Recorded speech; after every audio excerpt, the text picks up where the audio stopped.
Welcome everybody to my first video. I am the Pokerstars Suckout Stepchild. For those who know me, you know me that I sure have a lot of videos on my YouTube channel. I've been asked a lot of questions if I multi-table, and I do multi-table. And a lot of my viewers want to know how I multi-table, how you get started. And it took me a while, but I said, okay, I'm going to go ahead and upload my first series of multi-tabling for dummies, part 1. On multi-tabling for dummies for part 1, I'm going to be very brief. I recommend that you start on the 25-cent tourneys. The 25-cent 90-man SNG starts with 2,000 in starting chips, and as you register one table, they pop out. They pop out like this. You just go ahead and adjust it right here in the corner with the cursor. As the other one pops out like this, as it pops out like this, you just go ahead and adjust them. And as you adjust your 4 tables, it's 25 cents each, so you get $1, so it's not that expensive for a beginner to go ahead and start learning how to multi-table. This is what I'm doing part 1 for. And always place yourself wherever the table is. You can see your starting cards. And as you see in mine right here, right now we're on break, but as you see right here, on my right now I'm 4 out of 22 in one tournament, and then on this one here, I'm about 19 out of 31, and right here I'm probably like about 10 out of 29, and on this one down here I'm probably about 16 out of 24. Now I'm just giving you a brief rundown of what I did that for. Is because on the ones that I'm very close in the money on these 25 cents, it's the top 12 position at 55 cents, and first place is $6. So on that, you're playing 4 tables at a time, or 3, however you want to start, whatever works for you. I started off with 2, then I worked myself up. When I started making the money in the first 2 tables, then I went to a 3rd and 4th, and once I started making money on all 4 tables for a period of time, for like about a week or 2, then I moved up to the 120s on the 45-man, or those regular 120 where there's no turbos, just a regular 120s. And I started off with 2, and then I started getting the money in 2. I moved up to 3 and 4 and so on, and then you start moving up. On right now I'm at the 220s. I've done some 550s here and there, and was getting pretty fucked over here with my software. I don't know, you see all my videos, you see all the bitching and griping I do sometimes. The tournament's going to start, so let me get my thing back in action here. Okay, so as you see, wherever the cards come out, I can have access to them. No matter if my tables are tiled, I still see the cards that are being dealt to me. Usually when I get the hands, I'll just go ahead and check right here, and I say I don't play trash hands. It all depends on the feel, and it all depends on how I feel about the players that I'm playing with. So I'll fold to any bet right here with a queen 8, and so on. I move from table to tile, and I never try to get left behind. So on that, I'm being brief on like a 5-8 here. I won't even call the blind. I'm not wasting enough time. I'm not wasting time on that.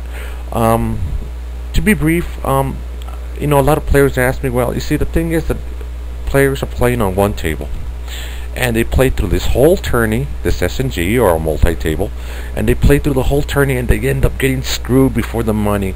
And what really frustrates a player is that they spend about 2 to 3 hours on a tourney, and they get so screwed over that, oh man, I spent all that time, now I'm going to start another SNG, so you lose morale. But as I tell you, I usually play 2 multi-regular tourneys, and on the other 2 I'll play 2 SNGs. So it doesn't matter. Let's say I have a 1 in 4 chance of hitting the money, and when you got those kind of odds, that's great. When you have a 1 in 4 chance of hitting the money. If I play 4 SNGs, I got 1 in 4 chance of hitting the money. So if I'm playing 4, I usually make the money in 2 of them. So if I get sucked out on one, or I lose to a bad beat on another one, I still got 2 tables active where I'm probably more stacked, and I have more chances of making the money that will pay for these 2 here. So that's what multi-tabling is about. It's the secret of profiting and increasing your bankroll. And if you can imagine, if you hit first place on all tables, that's about, say this is a 25-cent tourney here, that's 6, 12, 18, 24. That's $24 for a measly $1 investment. So that's where the profit comes in multi-tabling. The next thing I'm going to ask you is that when you have these 4 tiles like this, I recommend that you turn off the sound. You turn off the sound. 10-2. A flush draw here. I'm sorry about that. got this player here. I got another monitor over here to my right where I have my player's notes. I just type in the name and just copy and paste the name, and it gives me all the notes on my players. So they're checking around to me on the queen. I have a gut shot, so I'm going to go 160 and make them think I have a queen here. 8-10 is a fold. Up here, queen 6 is a fold. So basically on that, they folded to me. So, you know, knowing your players and knowing how tight they are, and if you have a tight table image, that makes you rake up the pots. On the 10-4, I'm going to go ahead and fold. 7-3 is a fold. Like that 3-5 up there, I'll fold to any bet. It'll check it on its own, and if I'll see the flop, and so by some miracle I hit something, it's good. Ace-7 is a fold.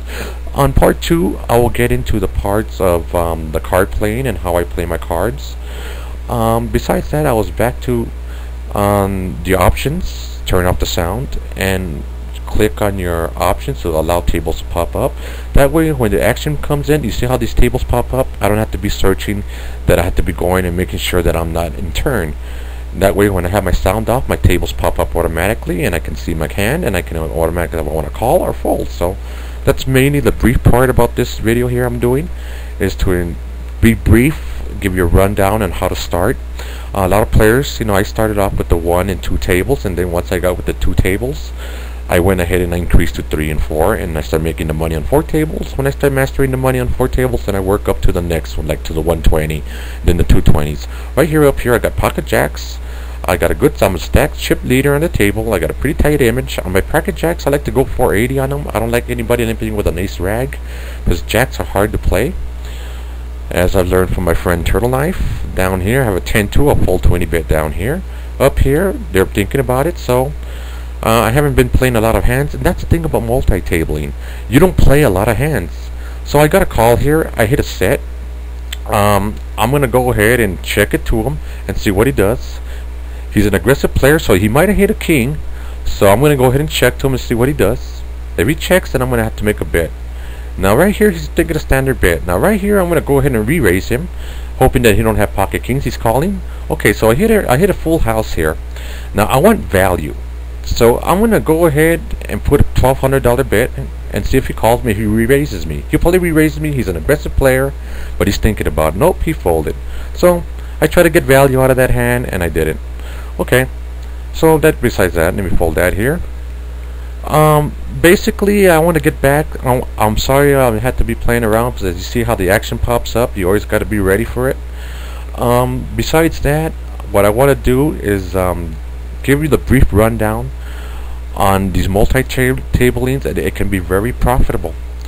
You will see a lot of good hands instead of waiting on one table and you're just waiting for those stage 1 pocket aces, pocket queens, and if you see, you'll be able to fold more junk hands, and you'll be able to play more stage 1 hands, as you see up here. You see, I haven't been playing here. I got a pretty one sitting out, and this guy's a pretty tight player. So, you know, I'm just gonna be at the standard 2 bet here and see if the guy in the button calls me. Ace-7 suited, I'll call. And on part 2, I'll go ahead and add on the way I play, on my style of play. Everyone's style is different. Now I got a shove here. Now, could he be on an ace rag? Or maybe he's on tilt from the other hand?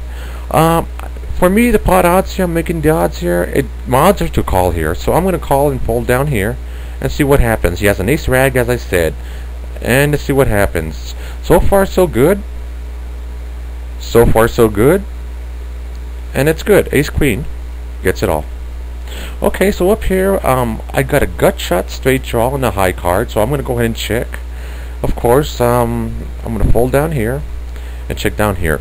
On part 2, I will get into all the details on playing, but I just wanted you to give you a brief rundown on multi-tabling for all my channel viewers who asked me, and I hope you stick around and get into part 2 on the Pokerstars Suckout Stepchild multi-tabling for dummies. And stick around and see part 2. And if you have any comments on this one, go ahead and let me know. I'm out.